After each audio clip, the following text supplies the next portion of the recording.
So, good evening, class. It's nice to see you again in my in this subject, and now we have a new topic that we're going to discuss, which is the animal and plant reproduction. So, before we start our class, let's start it with a prayer. So,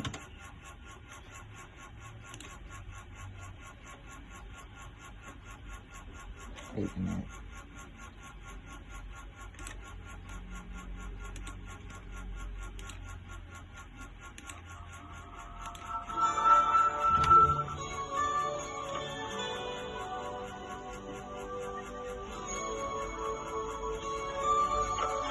Let us put ourselves in the holy presence of the Lord, as we always say in the name of the Father, the Son, and the Holy Spirit. Amen.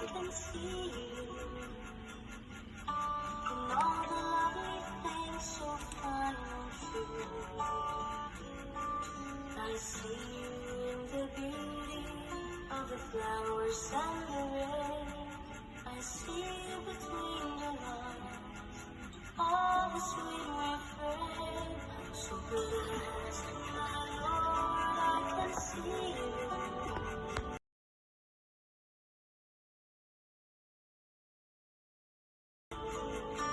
I see you in the beauty of the stars and night.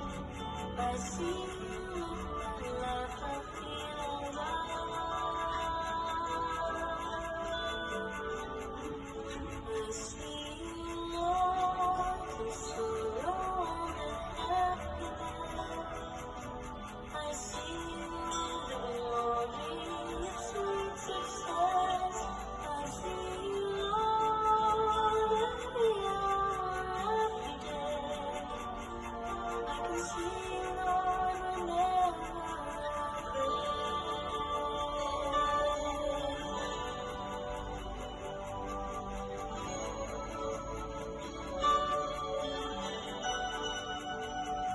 I'm so blessed, my Lord, I can see you.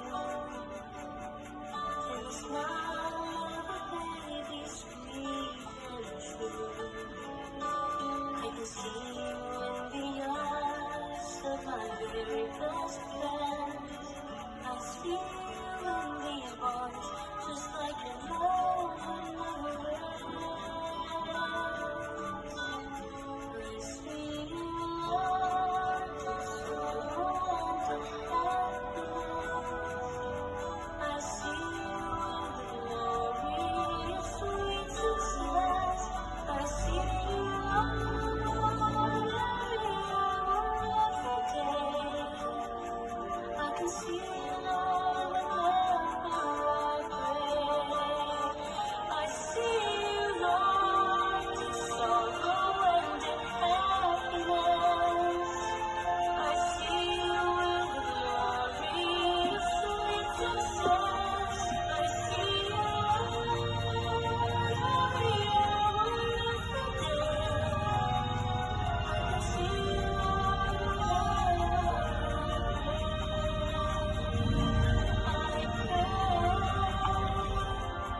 I can see you, Lord, whenever I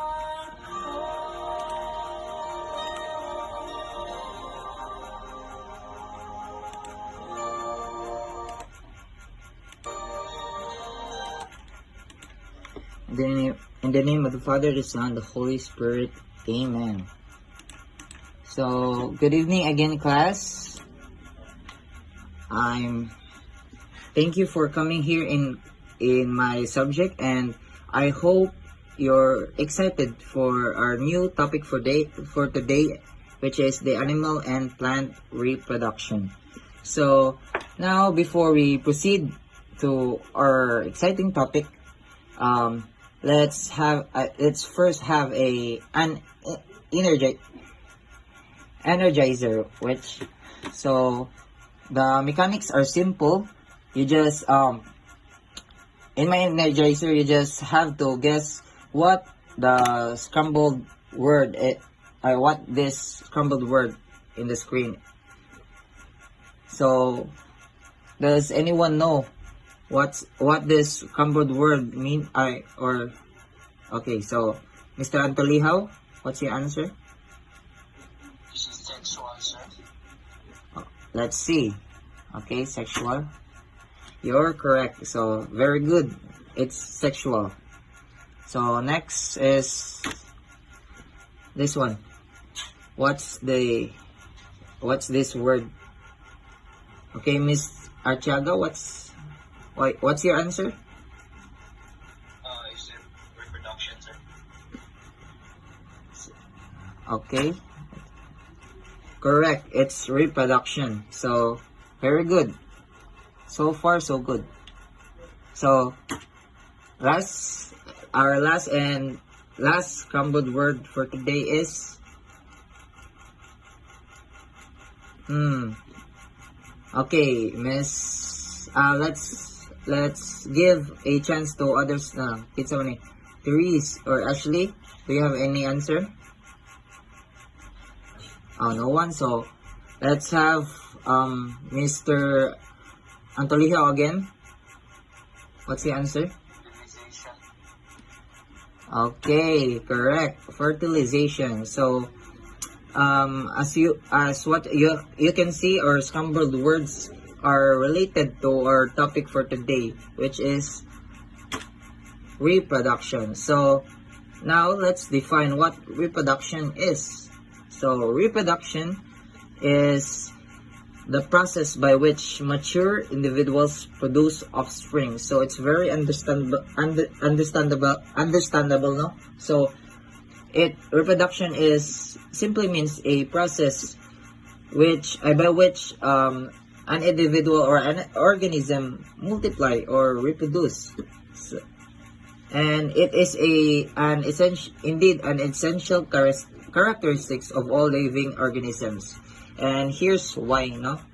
Here's why it's very essential. So the importance of reproduction is, first, is to ensure the continuity of the species and keeps it from becoming extinct. So this is very true. Reproduction is what keeps our species alive through many generations. Without reproduction, our planet would be a ghost planet because without reproduction. So second is, it plays a role in evolution as it creates variations via genetic recombination. So reproduction also plays a role in our evolution, no? So because of reproduction, it would create a kanang genetic recommendations or like some kind of enhancement sa atong species. Like for example for example, as humans, as you can see, we sa atong mga ancestors, we look like, and we look more like an ape, no? Compared today, because of reproduction, we evolve and we look more like beautiful and handsome. No? So now, the third importance of reproduction is it helps to increase the number of species in the ecosystem, of course. So now that we already know the definition of reproduction and its importance, let's proceed to its types. So there are two types of reproduction. So the first type is sexual and the second is asexual. So does anyone here has an idea what sexual or asexual reproduction is? Hello? No one. So let me just proceed, to define these types of reproduction. So the first type of reproduction is sexual reproduction. Sexual reproduction involves fertilization, the fusion of male and female gametes to form a zygote. So it's very understandable, no? So ang sexual reproduction involves kanang duha ka gametes, which is a male or female gametes, which is pareha ng for us humans, sperm cell and egg cell to form a zygote. So unlike it really needs kanang an organism in sexual reproduction. An organism really needs a kanang mate or kanang other organism of the same kind para makareproduce. So that's if that sexual reproduction is.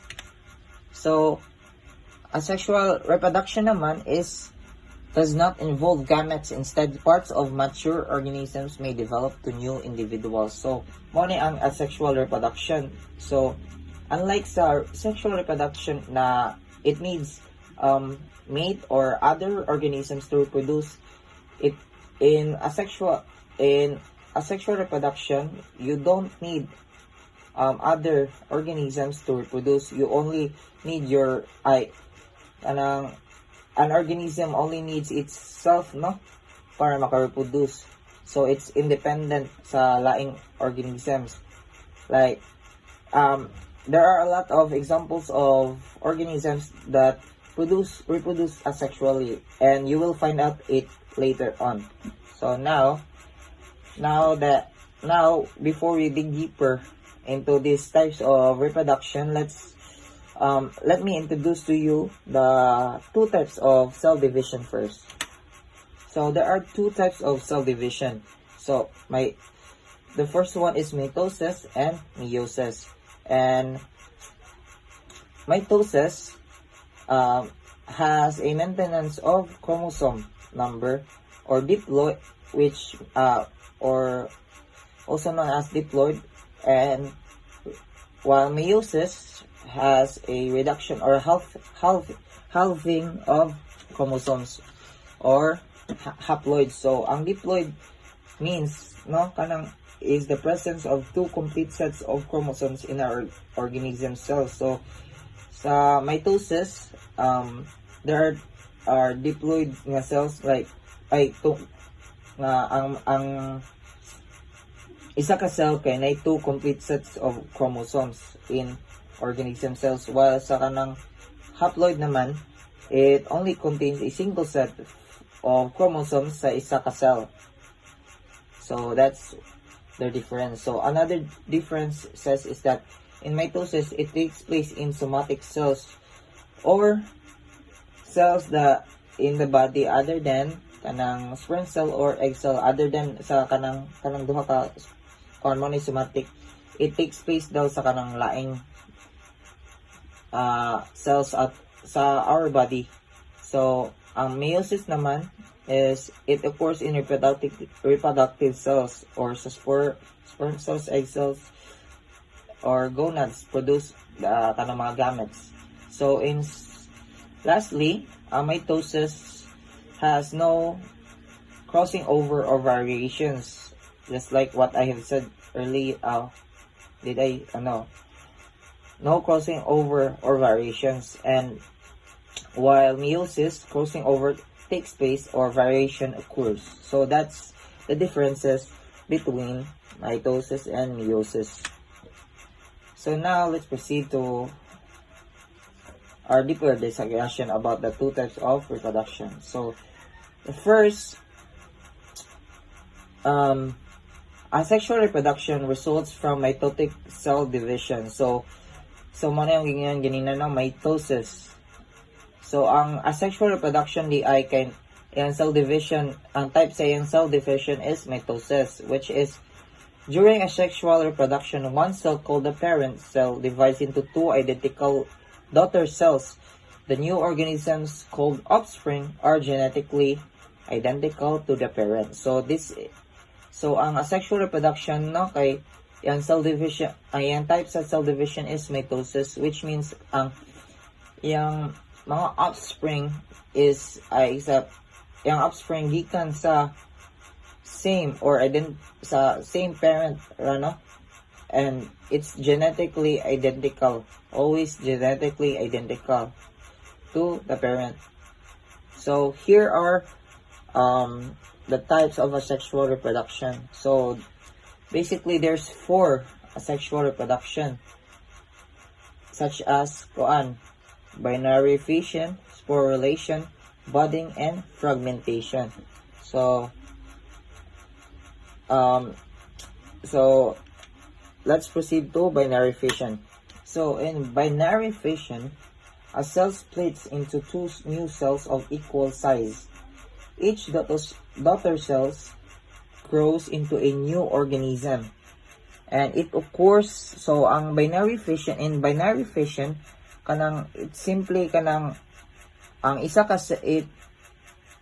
cell will split into two new cells, no, with equal size, and ang kanang mga na-divide nga 2 new cells will grow into a new organism. So that's from the word binary, only 2 daughter cells into a new organism. So that's what binary fission is. So it occurs mostly in organisms such as amoeba, Euglena, Paramecium, and some fungi and bacteria.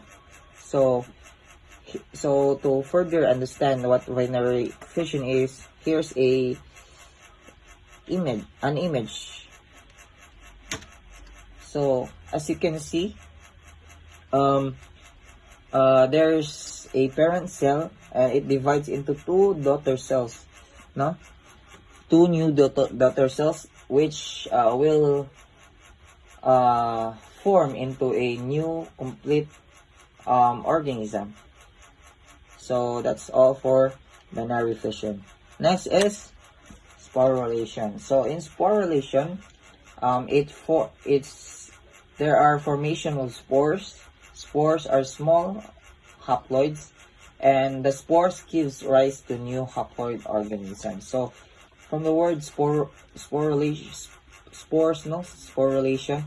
kanang morning mga organisms nga mo produce of spores like molds, ferns, and bryophytes. So it kaning mga spores anang like mo ang the way nga mo reproduce ni sila is kanang asexually gihapon, pero mo spread na sila og mo paggawas ni sila og kanang mga seeds good nga ila nga malabay sa bisag asa nga area nga pwede nila mabutngan silang seed, and it will produce a new kanang organism, haploid nga organism. So here's what it looks like. So as you can see, there are a lot of spores in this bread, and it reproduces in another part of the bread, no, in another area of the bread, and it's because of its spores, no, that as you can see it's flying out of the head thingy, and that's what sporulation looks like. So next is budding. So budding is where an outgrowth arises from a parent and drops off to develop into a new organisms. Hereditary material in the daughter cell and parent are exactly the same. So ang ilang hereditary material or their genetic what they call that information is the same or exact in sa kanang parent, and it occurs in organisms such as hydra, jellyfish, sea anemones, yeast, and some fungi. So here's what budding looks like. So as you can see, this is a hydra, no?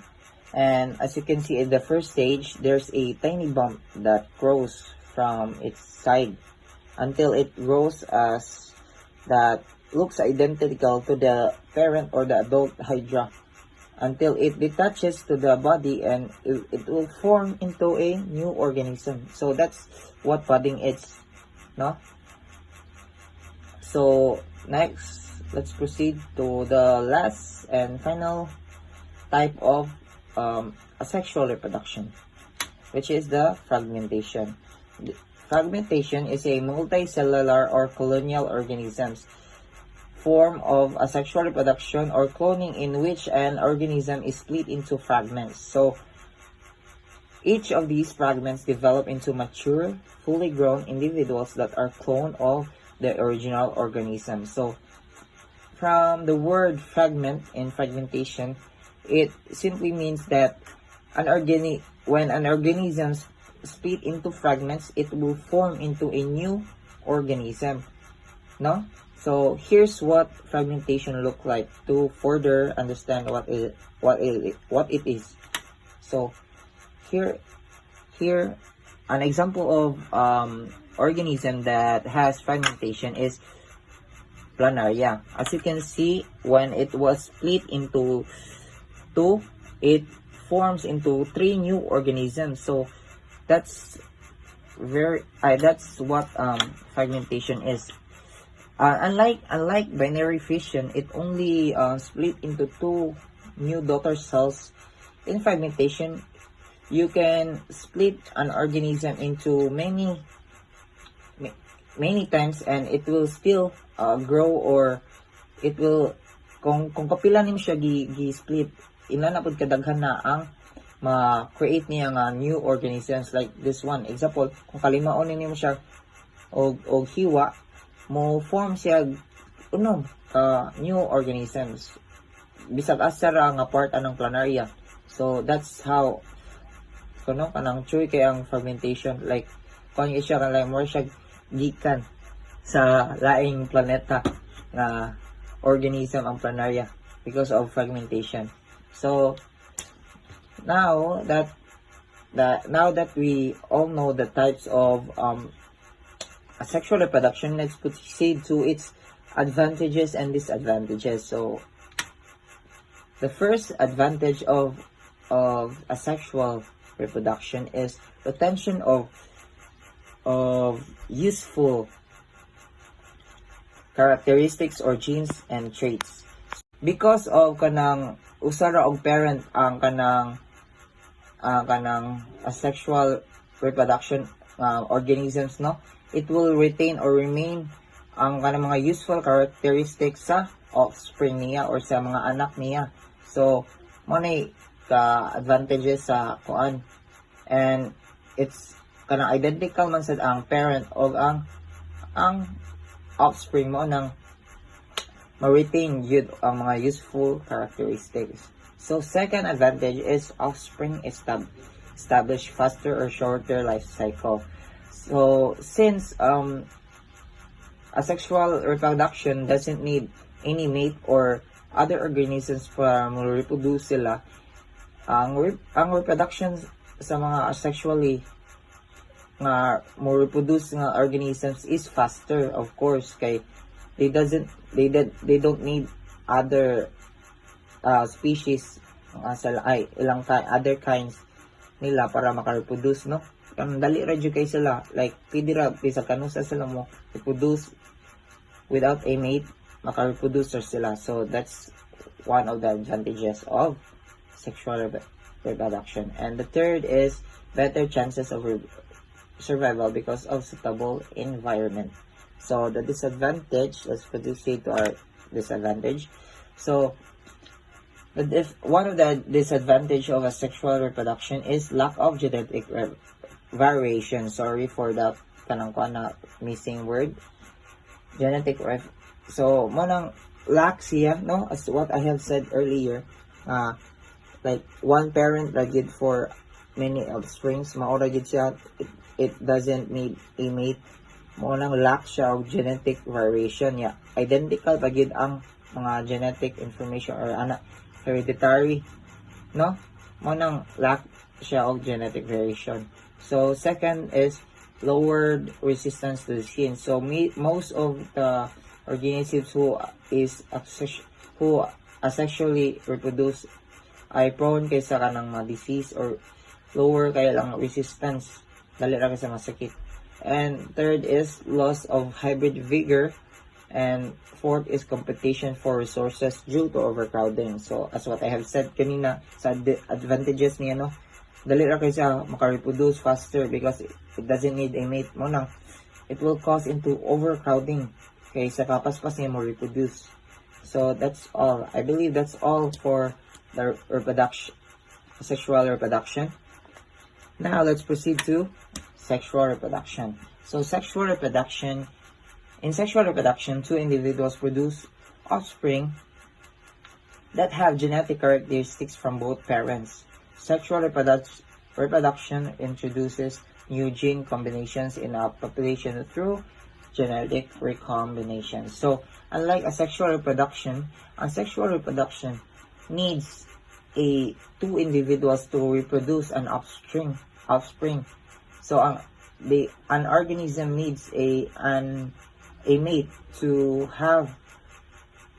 multiply, no? And unlike a sexual reproduction introduces new gene recombination. So there is no lack of genetic variation because of it introduced new gene combinations. So that's what sexual reproduction is. So here are the types of sexual reproduction. So there are only two types of sexual reproduction, which is the isogamy and heterogamy. So isogamy is a form of sexual reproduction that involves gametes of similar morphology but different in allele expression. In one or more mating types, gametes are categorized under male or female but can be denoted as positive or negative. So in isogamy,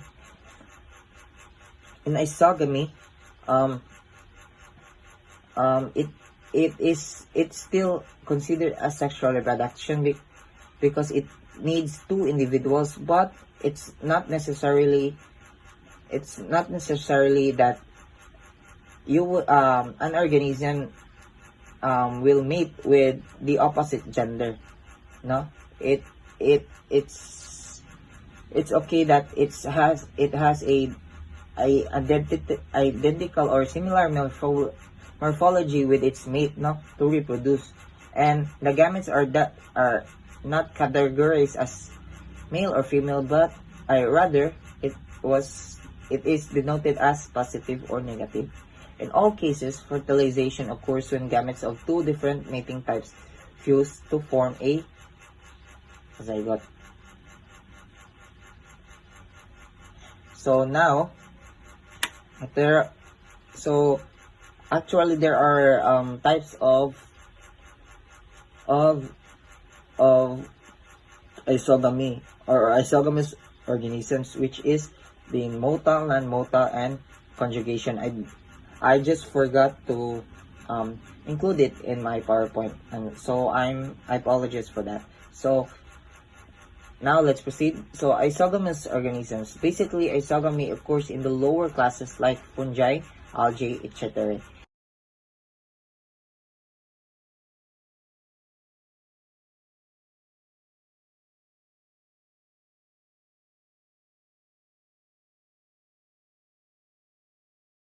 Examples of these are Chlamydomonas and Spirogyra, both green algae. So these are examples of isogamous organisms. So now let's proceed to heterogamy or anisogamy. So heterogamy is sexual reproduction that involves the union of fusion of two gametes which differ in size and or form. The smaller gamete is considered to be male or sperm cell, whereas the larger gamete is regarded as female egg cell. So heterogamy, unlike isogamy, in this type of sexual reproduction, it needs two individual which has an opposite gender to reproduce, no? So it needs a sperm cell, the smaller gamete, and the larger gamete, which is the egg cell, to reproduce. So this is a great example of this is as humans, no? So here are the types of here are the types of heterogamy. So heterogamy, the first type of heterogamy is flagellated or motile. both gametes may be flagellated. So it means that flagellated means that a cell has a tail-like structure, tail-like part of its ang kaning ang mga cells na flagellated are kanang na sila mga ikog-ikog, no? Pareha ng sperm cell. Ang kanang ikog niya is called flagella, and it's also known kanay mga types of cell ani kay it's also known as motile kay makamove sila using their flagella, no? And another type of heterogamy is non-motile, which does not have a flagella. Ang example ani is egg cell, no? Wala man na flagella ang egg cell man siguro, if I'm not wrong, if I'm not mistaken, no? And it's non-motile because it doesn't move. It cannot move by itself, no? Because it doesn't have a flagella. And the third one, the type of heterogamy is ogamy, occurs between animal sex cells, including human. So I believe that's all for the types of sexual reproduction, and now I think now that we're done to our topic, let's try to review a little bit, no? So guys, are you still there? Hello guys, are you still there? Yes, sir. Okay, so Yes, sir. now karang ang way na to para maka-review ani atong makita nga nakasabot ba gyud mo o maka-review ta ni is I will say a kanang particular organism, and you will tell me what unsa siya na under nga kanang type of reproduction, okay? So the first organism is algae. What do you think is iyang kanang unsa siya the way nga mo reproduce? Anyone? Algae. Unsa siya under, sexual or asexual? Okay, Mr. Achaga, what's your answer? Asexual, sir. Asexual. Let's check. No, it's under sexual. Algae. Yeah, it's both I saw. There are types of kanang algae which is sexual more reproduce of asexual pod. So thanks, Mr. Achaga. So next is how about planaria?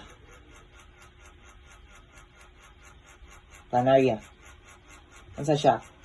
Asexual or sexual? Okay, Mr. Achaga. Again. I believe it's asexual, sir. Okay, correct. Kay it's under the fragmentation nga reproduction, no? Kana mo kung i-split mo yung lawas mo, daghan siya. Like it doesn't need a mate. So last question. How about human? Unsa man tang human? It's very easy. Okay, Mr. Antolihaw. Sexual.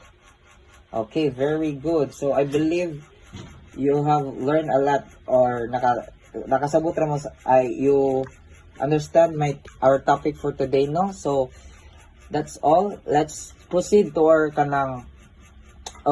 next topic in the next meeting na lang. And now let's call it a day. So thank you for coming in my class, and I hope you've learned a lot. Thank you and goodbye, class. Thank you, sir. Goodbye, sir. Thank you.